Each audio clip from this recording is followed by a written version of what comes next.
All right, good evening, everybody. I would like to thank you all for being with us this evening to commemorate National Gun Violence Awareness Day, as well as to kick off Wear Orange Weekend by lighting our beautiful City Hall orange. My name is Rena Shak, and I am the director of the Columbus Office of Violence Prevention. Every day in our country, 120 people are killed by gun violence. Ohio has the 17th highest rate of gun violence in the U.S., with over 1,600 people dying on average every year from gun violence.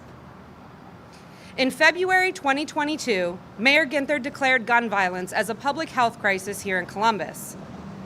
As a result of that declaration, the Office of Violence Prevention was created and has been tasked with studying violence in Columbus, as well as serving as a coordinating hub for all anti-violence resources in our city. We are tackling gun violence through research, collaboration, and policy changes. As such, I am humbled to be here and to be a part of tonight's events. Gun violence is a plague that affects us all, whether directly or indirectly. Tonight, you will be hearing from multiple elected leaders who care deeply about changing the course of gun violence in Columbus. You will also be hearing from residents who have been directly impacted by gun violence and are doing the grassroots work to convert their pain into purpose. We will end our program by lighting City Hall orange at 9 p.m. to show our support to ending gun violence in our city. It's now with great pleasure that I'd like to introduce our first speaker, Senator Hearcel Craig, to lead us in prayer.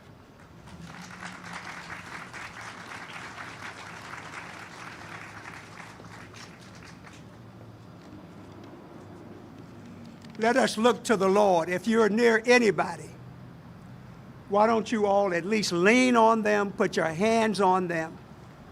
Because today is about connecting, all of us connecting. All of us, wherever you are. The grass withers and the flowers fade, but the word of the Lord abides forever. God, you have been thy dwelling place for all generations. From everlasting to everlasting, thou art God. God, in spite of the vicissitudes and challenges of life, we thank you for your tender grace and mercy, your provision and your protection. God, we gather tonight to pray fervently for the leadership of Mayor Andrew Ginther and his administration, for President Harton and Columbus City Council and all of the city officials, for the clergy and for human services and health professionals, for Moms Demand Action and moms of murdered children, and all of the community advocates. But God, especially today, we pray for the hurt and the suffering by the unimaginable and the unthinkable loss of a family member. So many young people dying on our streets, lost to the horror of gun violence. Fathers, mothers, sons, daughters, many lives cut too short. God, help us. God, comfort the brokenhearted. God, heal the broken spirits. God, I pray that you equip us with your wisdom and discernment as elected officials and law enforcement officers and community advocates. God, guide our deliberations. Strengthen our resolve to create public policies to address this critical issue and save lives.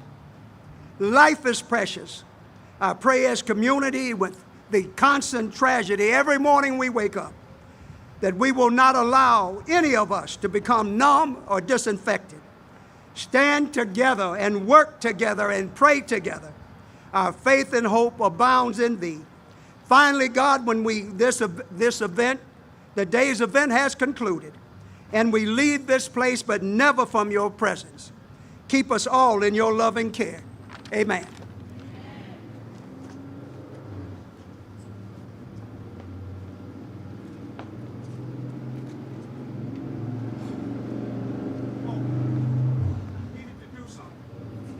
Y'all know I'm old, so I forget.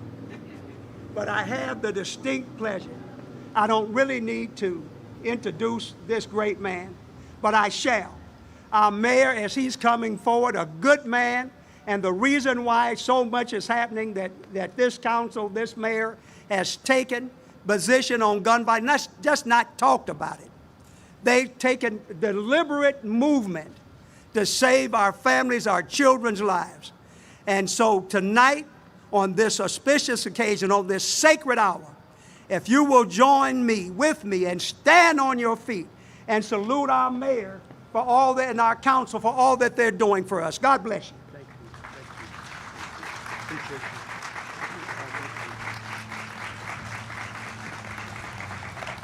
Thank you, Senator. Thank you, Director Shak and council members Remy, Favor, all of council.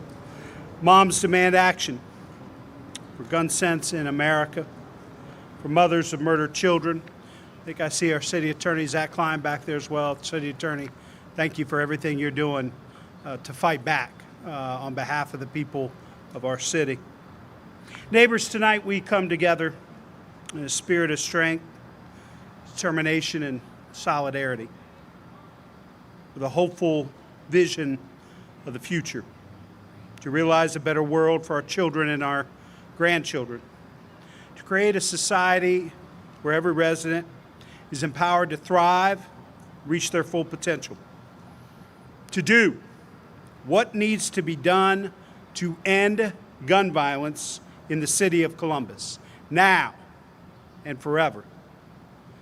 Neighborhood safety is our top priority.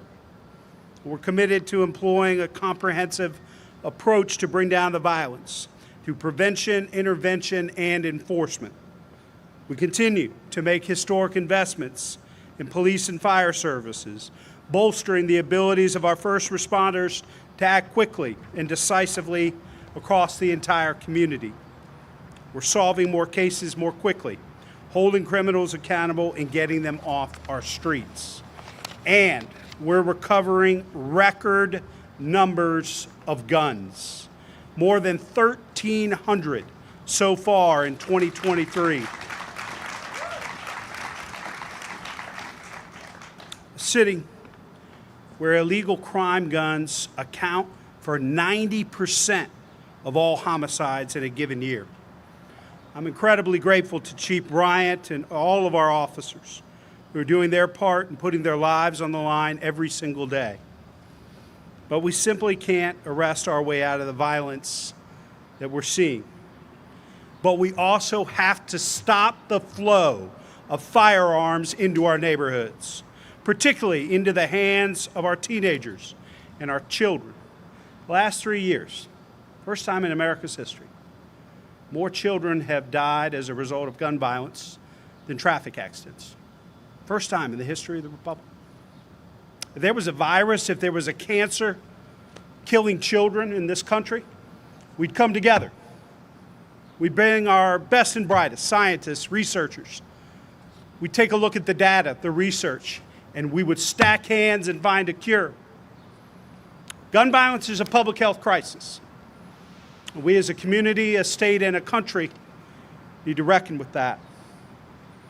Ever since the federal assault weapons ban expired 20 years ago, there's been a steady proliferation of guns into American cities, which has led to a steady rise in gun violence nationwide.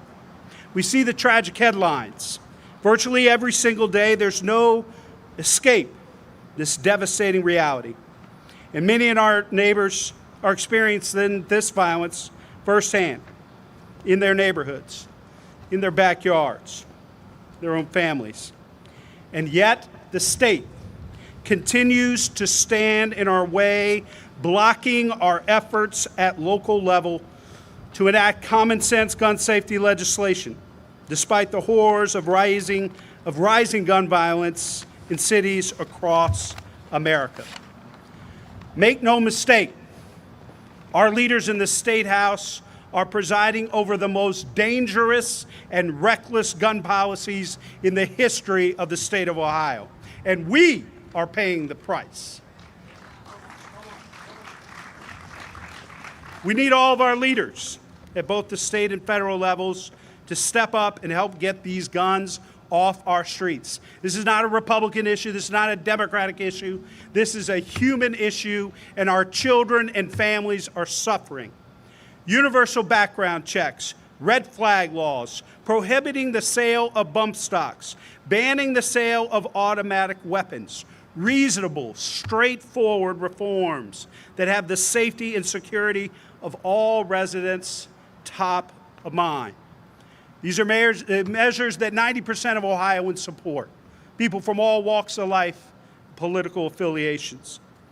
All of us have an obligation to disrupt the flow of firearms into our communities and to do everything within our power to ensure they don't fall into the wrong hands. If we can make a difference for even one Columbus family, it's worth every effort. That's why we declared gun violence a public health crisis and charged Dr. Roberts, our health commissioner, with formulating specific recommendations to address the challenge head on, one of which was creating the city's first ever Office of Violence Prevention. Now under the stewardship of Director Rena Shak, this unit is continuing to build up its core team and taking the reins of coordinating prevention and intervention efforts, programming citywide. We know this is a time for us all to do more. Not only are state leaders refusing to act, they put in place concealed carry, stand your ground, permitless carry. And all the national research shows the states with the most reckless and dangerous gun laws are where the highest amounts of gun violence are taking place. Those are facts. That's not my opinion. Those are facts. It's time for us to organize, collaborate, and continue to turn up the pressure. Our children, our families, our neighborhoods are suffering. They need each and every one of us to do more. Thank you all for being here tonight. Thank you for being part of this fight. I know there are times when it seems like there's no light, there's no hope. We continue to read more and more about gun violence. But that's where we start to turn the tide. Hearing these powerful stories, survivors, victims, families, knowing that this proliferation of guns is putting our police officers in the line of duty in harm's way. That's where we all have to come together and do our part. Not even one. Not even one. We won't accept it. And we will not stand down. So we'll fight them, in the legislative branch. We'll fight them in the courthouse. We'll fight them at the ballot box. We will stem this tide. We will turn this around. And we will deal with this public health crisis that afflicts this city, this state, and this country. Please welcome Councilmember Emmanuel Remy.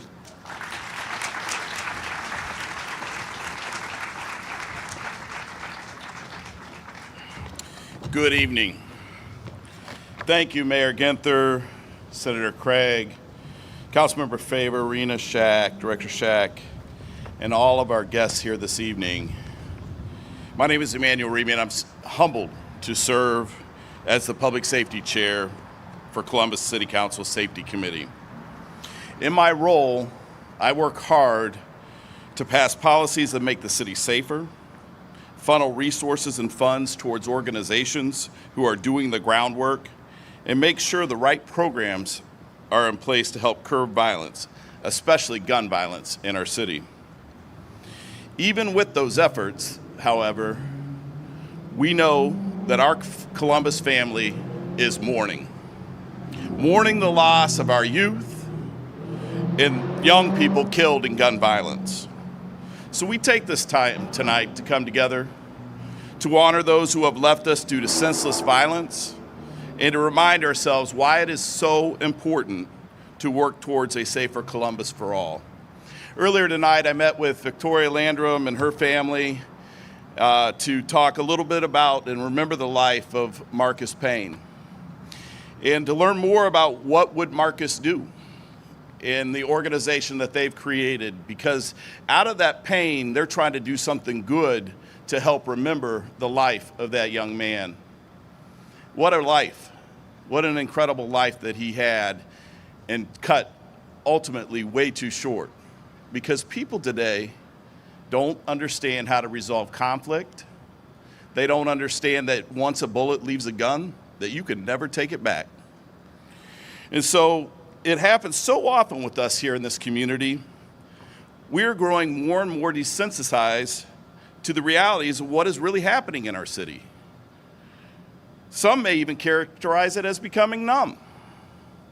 However, so many others are scared. They're scared to go to one of our parks. They're scared to drive down the road. And heck, even last night, somebody shopping at Kroger, cutting somebody else's line, and as a result, somebody got murdered in my Kroger parking lot, a block or one neighborhood from my house. Hearing the stories tonight, those of you who have been impacted by gun violence, reminds us that these events are not only real and do happen in our neighborhoods, but they convey the pain that so many people who are left behind endure. We must always be reminded that these young victims are somebody's loved ones. They are someone's child. They are someone's niece or nephew, grandchild, brother or sister. They have a story that needs to be heard. To those of you who are here tonight who have lost a loved one to gun violence, you are seen, your voices are heard, I see you, and I hear you. We all stand here tonight with a purpose to remember and honor those victims whose lives were cut short due to this ongoing crisis. However, let tonight also be a call to action to make our community a safer place for all of our residents. Our hands are tied here locally with the state and federal levels of government, having severely restricted our ability to take the action that is best for confronting gun violence in our city. In fact, tonight, one of the reporters asked me, had I heard about a couple of legislators talking about eliminating sales tax for guns. It would be comical if it wasn't so sad. Even with these barriers, we are committed to doing whatever it takes to see change and fight for safer community for all of our residents so we can save lives. The best way to respond and fight back is to come together as a community, stack hands, where our voices and our ideas will come together into one powerful and undeniable call to action. Thank you for having me this evening. I love you, and I'm thankful for all of you here this evening. It is now my deep pleasure to invite my colleague and friend, Councilmember Shayla Favor.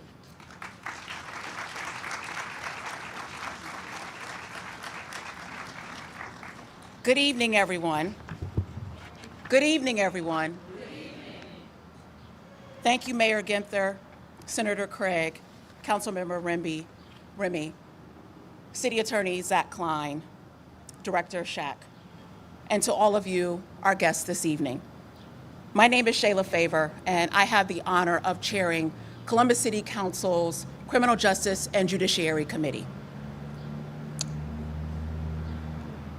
To all of our speakers, thank you for your courage and strength to share your stories with us, and to the families and the loved ones for taking time tonight to be a part of this event.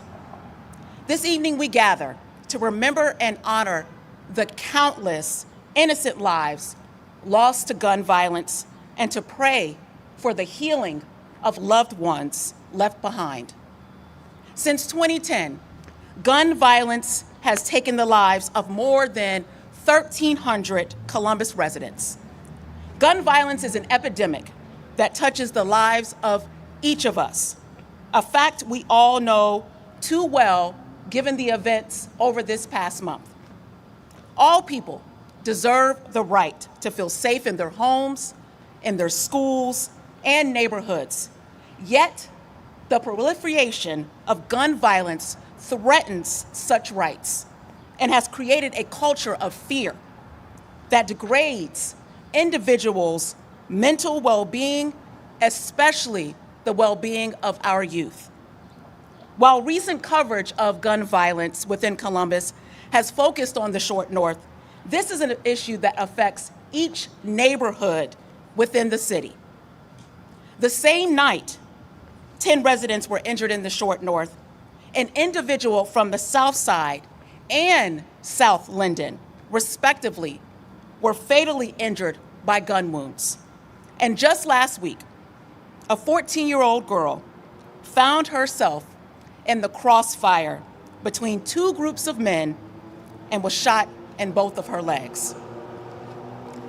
Let's be clear, gun violence does not affect all Americans equally. Black Americans are 10 times more likely than white Americans to be victims of gun violence. And 58% of homicide victims are Black, although they count for only 13% of the US population. Black men in particular are further disproportionately affected by gun violence. 91% of all Black homicide victims are male, and these victims are 3 times more likely to die by police than are white men. Thoughts and prayers are simply not enough. We need action. I'm gonna say it again. Thoughts and prayers are simply not enough. We need action.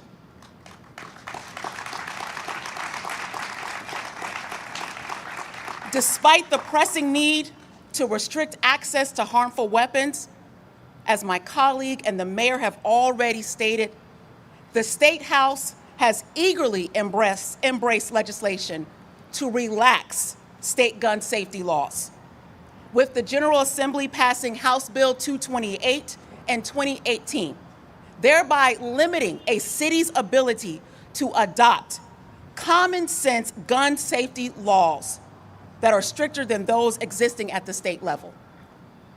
And since our state officials have continued their dereliction of duty, preferring to cozy up with the gun lobby rather than listening to the pleas of their own constituents, the city of Columbus has taken action.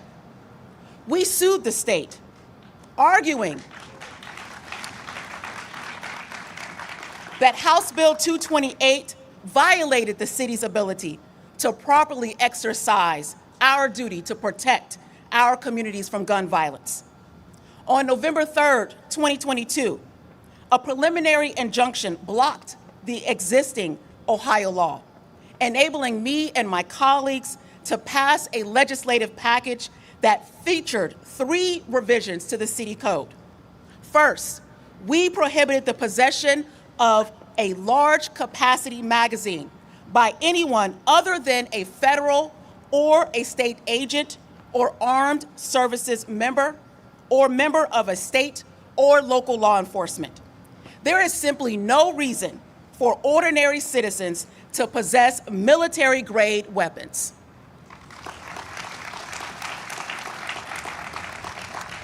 Secondly, this legislation penalized those who fail to exercise due care in storing their firearms when they know or reasonably should know that a minor is able to gain access to them. Recognizing that there are residents who are safely storing firearms, this legislation provides an affirmative defense for negligent homicide and negligent assault when a resident has properly stored their firearm. Safe storage of firearms is imperative to saving lives. 2 months ago, the first case resulting from the Safe Firearm Storage Ordinance ended with a guilty plea. In this specific case, a child found an unsecured firearm and nearly shot himself in the face. There is video. Safely storing firearms out of arm's reach of kids is a common sense idea, one that ensures situations like what happened with this child are avoided. And lastly, this legislation addressed straw men sales of firearms and the role that they play in guns falling into the hands of the wrong individuals. This legislation prohibits the reckless selling of lending, giving, or furnishing a firearm to a person who is prohibited from possessing a firearm. Additionally, it criminalizes an individual who purchases or attempts to purchase a firearm who intends to sell the firearm to a person who is prohibited. It's important to note, while these measures are necessary steps towards eradicating gun violence within our community, they are certainly not going to magically solve gun violence in our community. We must continue to pursue legislation that makes our community safer from gun violence, both through preventing firearms from getting into the hands of harmful individuals and by establishing a social safety net that uplifts neglected communities, giving them a chance to pursue a prosperous life rather than falling prey to the cycle of violence. This month, Columbus City Council and Mayor Ginther announced $20 million investment in our youth safety through our summer grant initiatives with churches and neighborhood organizations, as well as additional city programming. The money will fund nonprofit youth programming and anti-violence efforts, including leadership development, entrepreneurship, life skills, training, and job placement. I'd like to extend my deep gratitude and appreciation to Mayor Ginther and Council President Hardin and your leadership and advocacy to make this a reality. Additionally, this month, my colleagues and I at City Council put forth over $50,000 in funding toward barrel gun locks and gun lock boxes so that Columbus gun owners can reasonably and safely store their guns. But the work does not stop here. To our families that have lost loved ones to gun violence, I cannot even begin to fathom the weight that you carry on your shoulders, the heaviness in your heart, and the anger and the hurt that you hold. I am deeply sorry that you have had to experience something so painful, and I'm sorry that we cannot take that hurt away. But what I can promise you is that I will not stop, and that we will not stop advocating and fighting for change and for stricter gun laws so that there won't be another loved one left behind. Thank you for your strength, your advocacy, and your hope. With that, it's my honor to invite Janae Patrick with Mothers of Murdered Children of Columbus.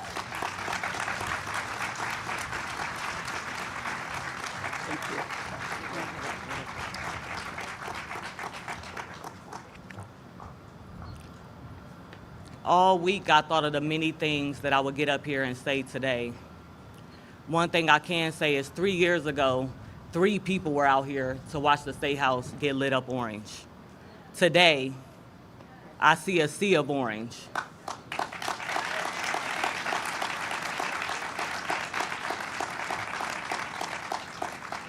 I think there's this thought that gun violence only hits one area of our community. Most of us sitting here know that's a lie. The safe seem to think that it won't knock on their door. We have to stop being reactive and get to a place where we are being proactive.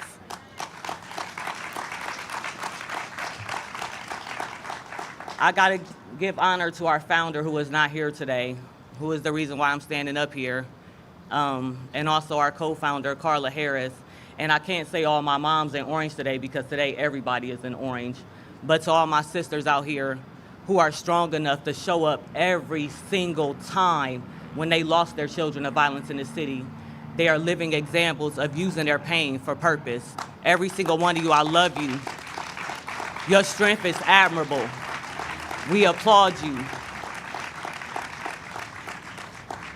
For the rest of us, many of us got into this work because something painful happened to us, whether in childhood, whatever it was, but we've seen a need and we stepped forward. In 2013, one of my cousins was murdered here in the city of Columbus. In 2016, I lost a cousin to the police department here. It's kind of hard for me to talk about. I don't talk about it too often. But with those things, they have become the catalyst to many of the events, marches, protests, speaking out, prayer sessions that have happened. When you think about anybody in history that stood up for a cause, it was usually because some kind of pain came forward before that.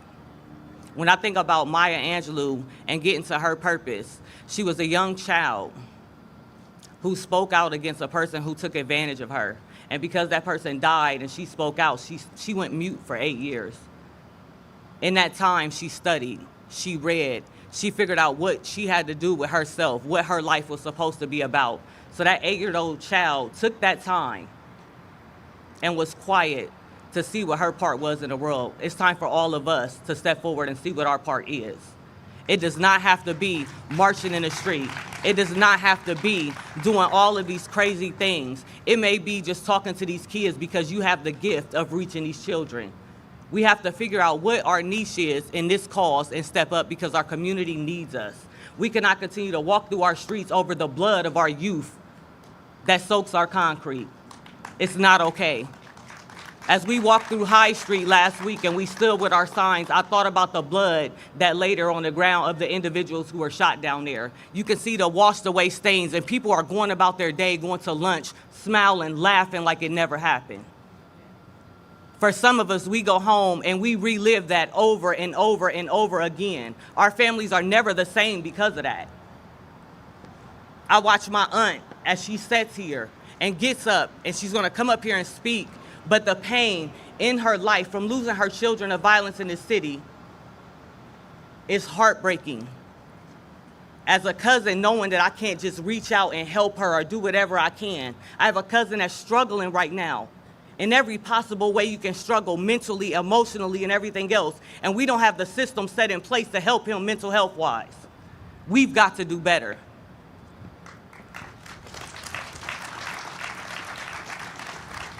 It is not just our lawmakers' job, it is our job as a community to step up, to raise our children, to be parents, to heal from our trauma, so we can then in turn be better parents to our children. My earliest memory of losing a friend of mine, I had to probably be 8 years old. He was 14 years old. He was murdered at the basketball court in Nelson Park Apartments. This had to be the early 90s. His name was Anthony Ford. That was the first memory that I have of experiencing violence of somebody who I knew that was close to me. At that time, I had no idea on how to process that. But I know it tore his family apart. I seen them never be the same. 2 years later, a woman murdered all 4 of her children in an apartment in the same complex. That apartment complex is still a place where I know one of our mothers lost her child to. We have to do better. What we do know is that in impoverished areas, the likelihood of crime is higher. Right now, housing is at an all-time high. We need to work on that. We have to make housing affordable for all people. Not only that, the rich avoid the impoverished areas. Those areas then decrease in value. The stores, the malls close. All of these things leave those areas because of crime. Eastland Mall, prime example. Northland Mall, prime example. Crime areas in African American communities that now look like ghost towns. As a community, we have to start standing up and doing better by our children and better by our communities. I look at Wedgwood apartment complexes, and as I drive through there, I think about every child that has to walk out there and see the debris and trash in their yard every single day. How is a child supposed to feel like they have any kind of value when that's the environment that they have to live in? But we want them to grow up and be okay. That's not the environment that a child is supposed to be raised in and feel like they have value. No one is speaking life over these children, but we wondering why they selling drugs.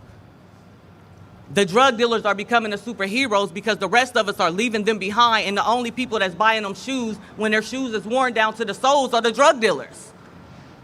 These kids don't even realize that the 4-block radius that they live in is not the only part of the world they can see. We have to give these kids hope. And it's time for some of us to begin to stand up and come from behind our own doors and figure out what part we play. I'm going to leave us with a quote from Mamie Till. And she said, the murder of her son has shown her that what happens to any of us anywhere in the world better be the business of us all. Next up, we have Jasmine Brown.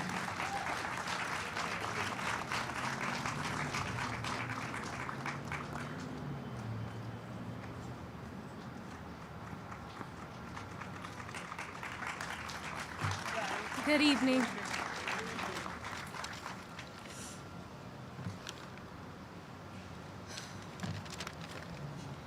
Grief is a thing mostly everyone has to experience. Because in life, there is death, and following death, there is grief.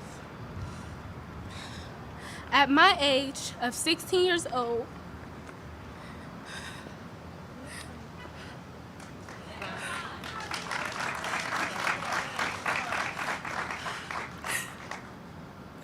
grieving someone your age is hurtful and hard. It's almost unfair. I get to wake up every day, see my parents, go to school, see my friends. And I get to live out my future, goals. They don't get to do that.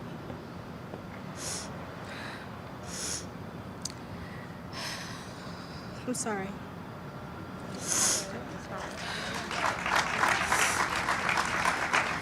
While this other person can no longer do this because they're gone too soon. Never getting a chance to get married, have kids. Some don't even get the point of graduating high school. The worst part is that we're killing each other. Teens are killing teens.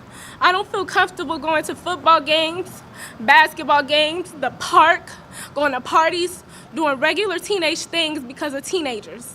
And that's not okay. I shouldn't have to feel like that. I should be able to go outside. I should be able to go to parties. I should be able to go to football games and basketball games. Heck, I should even be able to walk down the street without the careless acts of my peers. Well, I can't even blame them because they're not making the guns. They're not.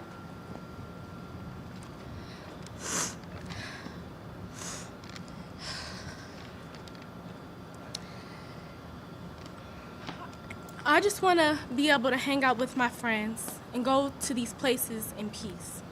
I want to see my people grow up and have futures that they are given. They don't have to die because of us. Like, we are killing each other, and it's hurtful to watch. It really is. And with this, I want to say that that's why I wear orange, because I want to see my people win at the end of the day. Thank you. And now introducing my Aunt Leslie Davis.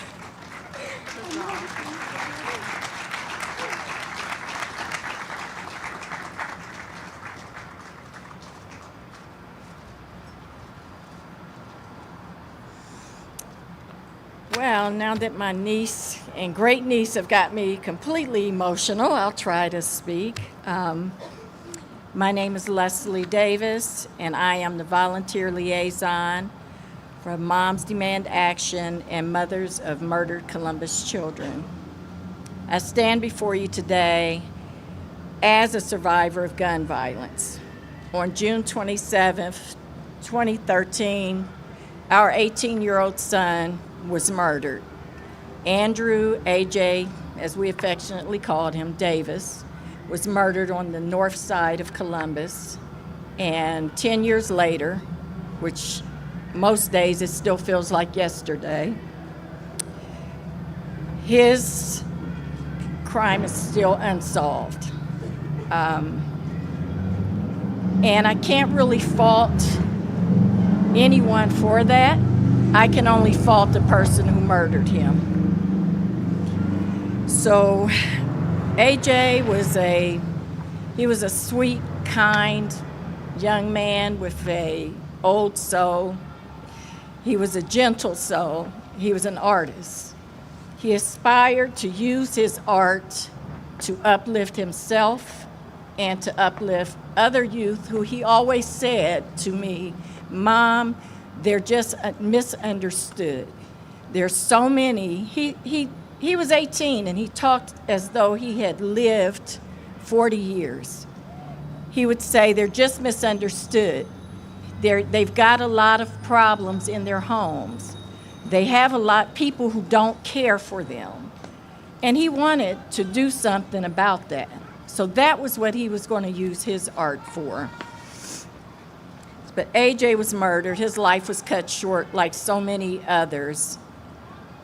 And unfortunately, right now, what we're seeing since 2013 to now, you all know that the statistics show you the crime rates have increased. We have lost more and more and more of not only our youth, we're losing mothers, fathers, siblings, we're losing grandparents, we're losing so many people to this senseless gun violence right now. And I was telling a friend of mine just today that unfortunately, as much as we see this on the news, in the media, as someone earlier said, they think people are becoming desensitized. It's as though this is becoming normal, and we cannot allow this to become normal. We can't allow this to become our normal. No one, whether it's a mother, a father, a sister, a brother, no one should have to experience the loss of someone to gun violence. We here in the United States have probably the highest rates. I don't know the numbers, but I know that there's plenty of third world countries that do not have the murder rates that we have from gun violence. With all the problems they have, that's not one that they have. So why do we're supposed to be the greatest country, but why do we have that? I implore you to get involved however you can, using your voice, using your vote, just speaking to people. Understand the stories of people. Understand what people are living through daily. It takes more than just the police. We all have to get involved in our communities. We all have to take accountability. But I will say that even though it's been 10 years and this pain is so fresh for me, and I know several of my sisters out here know what that's like, the anxiety and the trauma behind this is impacting all of us. It's impacting our whole community. It's impacting everyone because it's not going away. But while it's not going away, we just can't allow it to become the normal. We have to stop it wherever we can. We have to speak up wherever we can. And we really just need legislation. I mean, I don't want to start talking about politicians because that's a whole nother speech.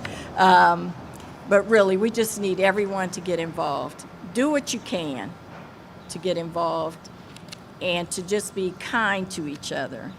It takes love, and we have got to start loving each other, and not just in our communities, but all of us. That's not what I was going to talk about, but thank you. And right now, I'd like to introduce my sister's son, Andrew Claiborne, one of my sisters.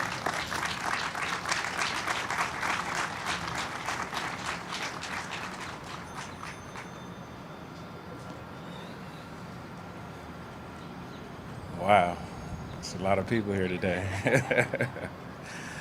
First, I'd like to give honor to God. You know, it's truly my Father that gave me the gift, the authority, and the power and the courage, you know, to come before y'all and speak. You know, to Mayor Ginther, to the council members, to Miss Melissa St. Clair, who's not here, to my mother, Rhonda Claiborne. October 2nd, 2020, I lost my best friend, my big brother, someone who I looked up to, Andre Deshaun Claiborne, to murder.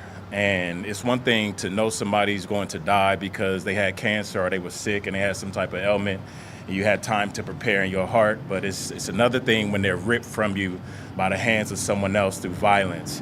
It takes something from you that you can never get back.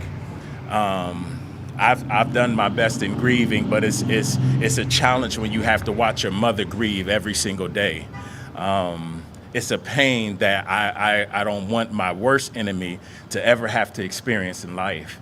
You know, as we sit here today and we come to support one another from the loss, from those who are empowered and in position to change policy, you know, the one thing that continues to come to my heart is that we are all here to serve a purpose. You know, we are all here to pour out our lives until we see the change that we are here to see. I'm only here because of my purpose that protected me, because a year later on my birthday, October 6, 2021, as we were going to court, I ran into the person who murdered my brother. And I had a whole year to game plan on what I was going to do to this man when I seen him with my bare hands. See, I didn't need a weapon. I was going to destroy him with everything that I had in me. I had a rage that was brewing in me that if I would have just touched him, that man would no longer be here. But as I was in a position to do so, my father spoke to me and said, son, are you willing to give up every single thing that you worked so hard for just to trade places with him? And so I knew in that moment that the only power that I was supposed to operate in was forgiveness.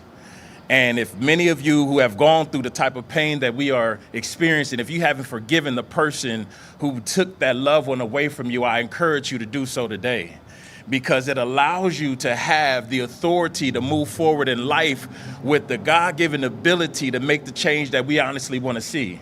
And so I know even as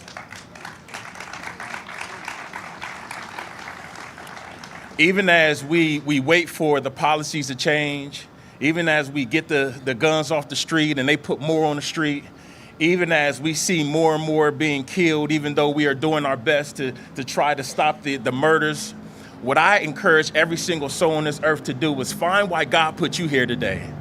Go within yourself and find out why he put you here. Don't leave this place knowing that you were just here for a speech or you was here for a round of applause.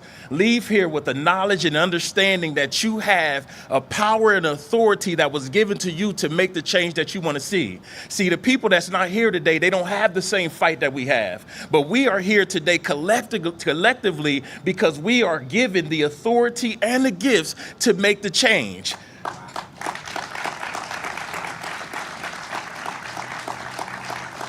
There's a principle that says a man's gift will make room for him and bring him before great men. I'm only here because of my gift. When Jesus was on that cross, he said, it is finished. He didn't say, I am finished. And then he said, Father, glorify your son because I finished the works that you sent me to do. I am encouraging every single human being under the sound of my voice. When you leave here, go into that quiet place, not in pain, not in agony, but in hope and encouragement and faith that you will learn what you were created to do. It's what saved me that very day, because I knew that if I acted in emotion, if I acted in rage, then I was only going to fall short and sell myself short. So as we talk about the things that these young kings and queens need in this earth, we need to start teaching them what they're gifted in. I couldn't take that man's life because regardless of the pain he caused me, I still seen the value in him. Regardless of the hurt he caused my mother, I still seen the gifts in him. And so I know that we all have the same ability, whether that's mayors, whether that's council members, whether that's speakers, whether that's founders. I know that we all have something inside of us that we are supposed to leave on this earth. Before you leave this earth, make sure you die empty. Make sure that we hear your poems. Make sure we read your books. Make sure that we hear your essays. Make sure that we receive your products. Make sure that we experience your services, because that is why God created you. He didn't create us to come into this earth and receive pain and die. He created us to come into this earth to pour out something that's so amazing that when they look at you, they have to say, that came from something beyond that human being. That's why he said, let your light so shine before men that when he see your works, it glorify your Father in heaven. I am here to be an example. I am here to die empty, and that's what I'm going to do every single day. That's why I'm so passionate, because I know that this is what I'm supposed to do. Now, I got to see everybody else before I die doing the same thing in whatever shape, fashion, or form that he put in you to do. Do not leave this earth and go to the grave with all your gifts. That's why it hurts so much when we see the youth robbed of their opportunity to pour out their gifts. That's why it hurts so much to see them stripped of an opportunity to go and be great. You are here, you are now, and you are why. Live out your full God-given purpose today, and don't let a show stop you. Thank you for your time.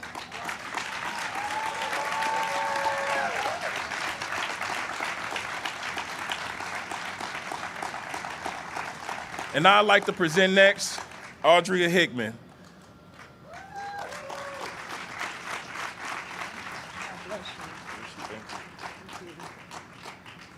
Whew, yes. I thought about what I would share over and over again. And as a mother of a murdered Columbus child, I want to give a brief snippet about Jaren Hickman. Jaren was my oldest child, my firstborn, and he was murdered on April 17, 2020. He was my oldest, but he was not my only child. And his murder, his death, the loss to our family was definitely a domino effect. I have younger sons and a younger daughter that all looked up to him, that all admired him, that all got counsel from him. And so he was so much more than what any of you may have known that he was, based off of what was presented in the media. Jaren was killed making a terrible decision. He was killed for his choices. His choices was something that he did. That is not who he was. He was a great young man, and he was a young man that deserved justice, and he deserved a voice. And because his voice was taken, I stand here before all of you to let you know that his life did matter.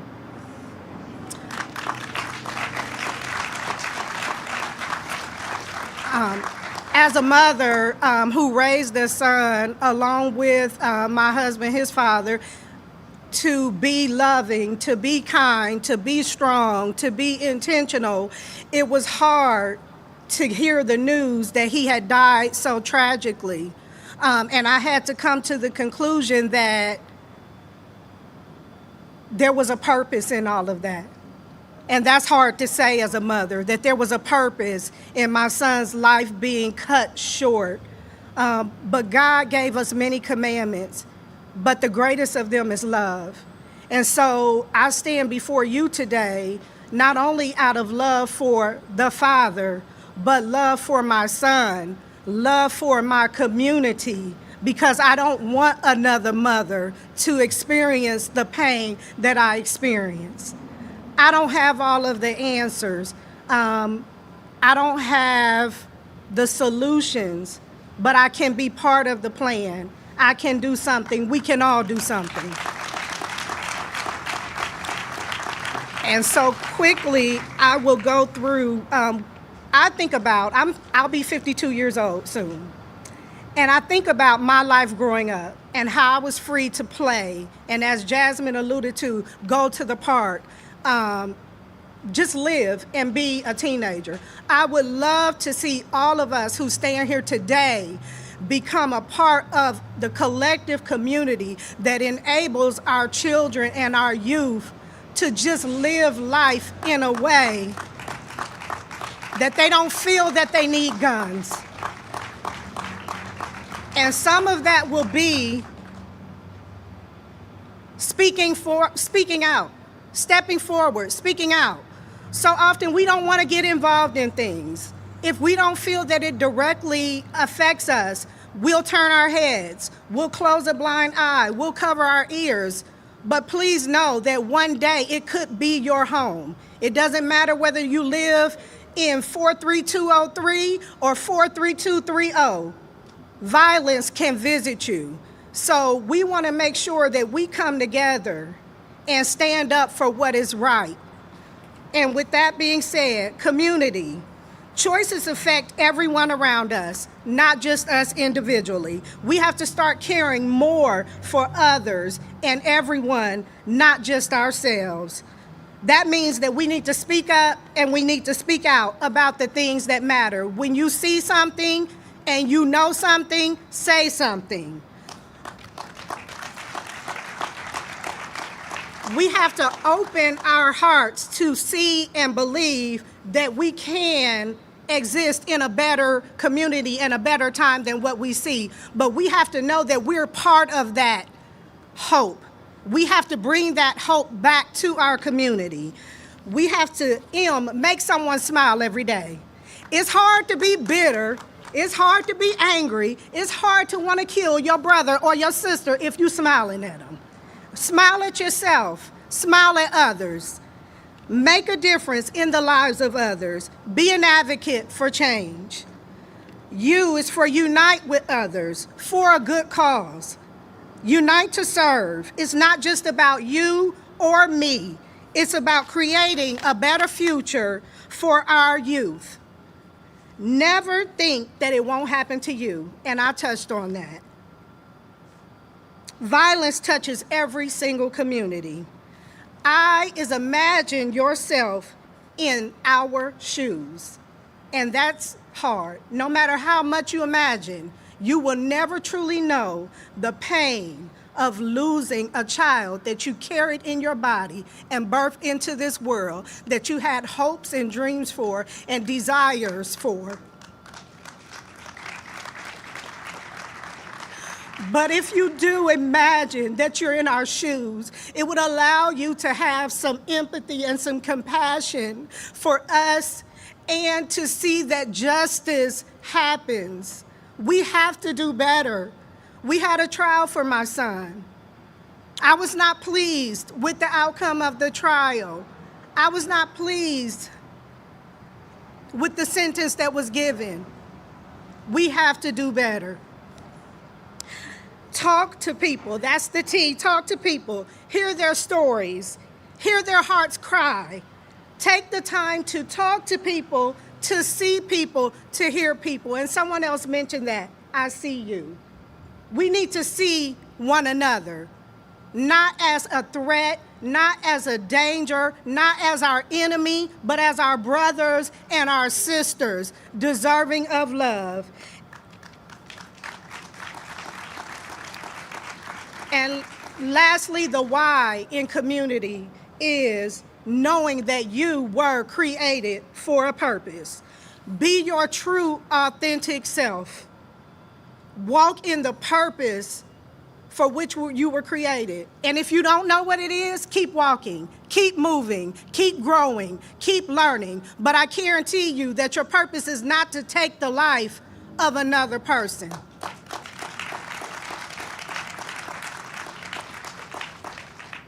Have confidence in your journey and knowing that where you are at this very moment, whether it's a place of grief or pain or turmoil or hurt, know that it's just a stop in the journey. It is not your final destination. And so with that, I would just like to say thank you all for the opportunity to stand before you today and to speak on behalf of our founder, Melissa St. Clair, and our co-founder, Carla Harris, of Mothers of Murdered Columbus Children.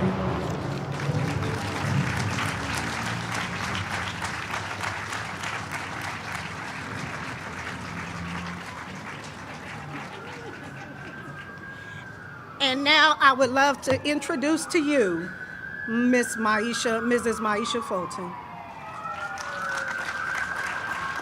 Good evening, everyone.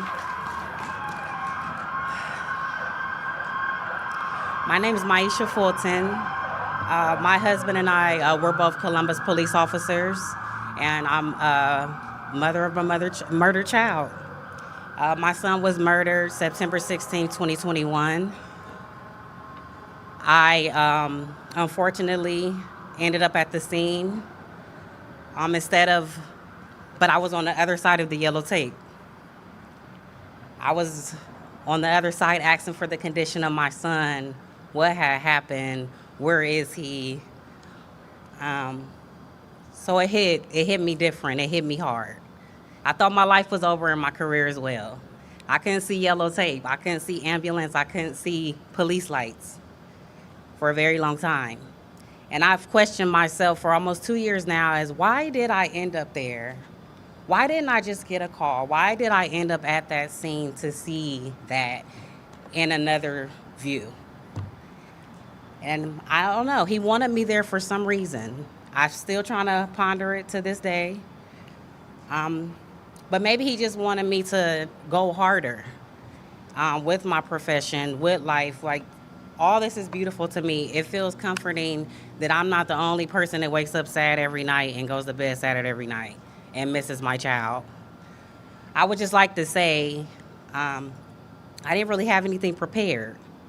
So I'm just gonna say, community, our youth, we gotta get them under control. If you could share it on Facebook, tell a neighbor, tell a friend, we need to get control of these children. We need to get control of them. Make rules. Search their rooms. Pay attention to their Instagrams.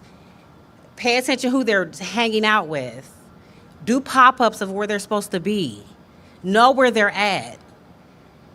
Search it when they leave the house. We have to get control of these youth, because if we do not, they're just going to keep stringing out of control and the hurt is going to continue. By the time the police are called, it's too late. We need to nip this in the bud before that even occurs. It saddens me to see everyone here. It saddens me to look in the mirror every day, but I also know that if we all work together as a community, we can get this under control. Even if it saves one life a week, it saves one. But we have to get this spread out, get these control of these kids, get them in programs, know what they are doing. I cannot stress it enough, because it's only going to, if it doesn't start, I guess starting at home, it's just gonna just continue to spring out of control.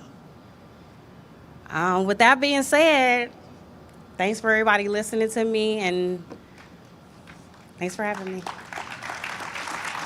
Oh, and I'd like to welcome Director Rena Shak.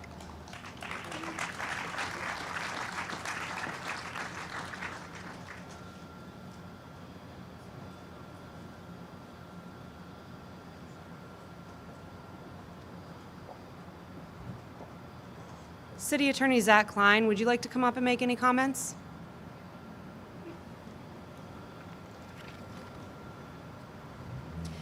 All I can say is wow.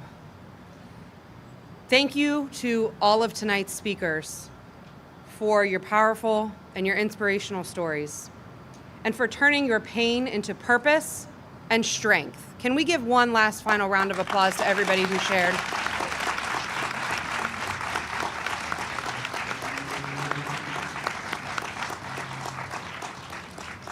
And thank you to Mayor Ginther, to Senator Craig, to Council Members Remy and Favor for your impactful words as well. President Obama once said, "Change will not come if we wait for some other person or if we wait for some other time. We are the ones that we have been waiting for. We are the change that we seek." I am absolutely honored to be here tonight at this event, joined by so many change makers who are dedicated to disrupting gun violence and its impact on our community. The Office of Violence Prevention and the City of Columbus stands with you ready to change the narrative. That concludes tonight's event. Thank you all for being here.